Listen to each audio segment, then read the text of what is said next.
একটা গ্রামে জঙ্গলের পাশে বড় একটা আম গাছ আছে। আম গাছটি হচ্ছে গ্রামের এক ভদ্রলোকের। তার নাম হচ্ছে রামু। তাকে সবাই রামু কাকা বলে ডাকে। রামু কাকার মাত্র একটাই আম গাছ। সে অনেক যত্ন করে রাখত, কিন্তু রামু কাকা জানত না যে ওই বাগানের মধ্যে একটা চতুর আর অনেক লোভী বানর থাকত।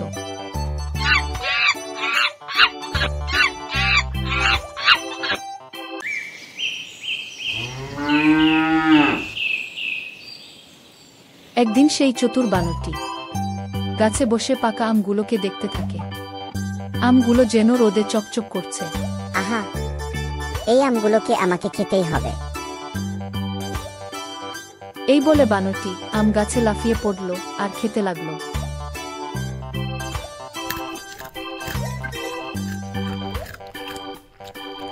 আহা, কি টেস্টি! আজকে আমি পেট ভরে খেয়ে নিব। রামু কাকা তার পরের দিন সকালে এসে দেখে তার গাছে একটাও আম নেই। এমা, এই কি? আমার গাছের আমগুলো সব কি হলো? কার এত বড় সাহস? আমার গাছে হাত দেওয়া হতো ছাড়া দেখতে পেলে লাঠি মেরে লাল করে দেব। না, এইভাবে আর চলবে না।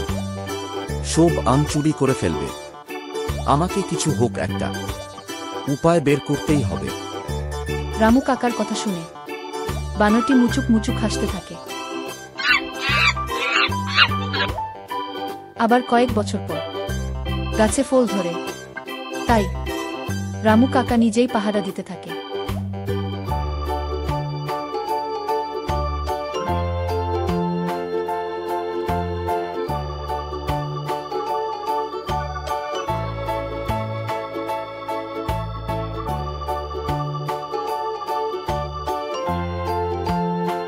রামু কাকা মনে মনে ভাবতে থাকে, কেউ তো এলো না আম চুরি করতে। না, একটু ঘুমিয়ে পড়ি।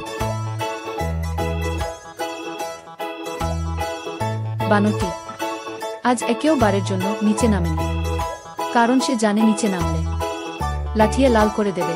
আহারে, আজ মনে হয় আমার আজকে আম খাওয়া হলো না। রামু কাকা চলে যায় বাড়ির দিকে। তার পরের দিন ঠিক নিচে দিয়ে যাচ্ছিল এক কচ্ছপ। কি বানর ভাই, আজকে আম খেয়েছো কিনা?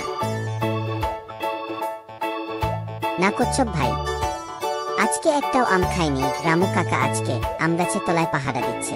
ঠিক আছে বানর ভাই, আমি আছি তো। চলো আমরা দুইজন একসাথে আম পারবো। এই বলে দুইজন মিলে আম পাড়তে চলে যায়। এইদিকে রামু কাকা ঘুমোতে থাকে, তার উঠার নাম নেই। আর এইদিকে এরা রামু কাকা সব আম নিয়ে পালিয়ে যাচ্ছে। গল্পটি আমাদের এই পর্যন্তই ছিল। ভিডিওটি যদি ভালো লেগে থাকে তাহলে চ্যানেলটিকে অবশ্যই সাবস্ক্রাইব করে রাখুন আরও মজাদার ভিডিও দেখার জন্য।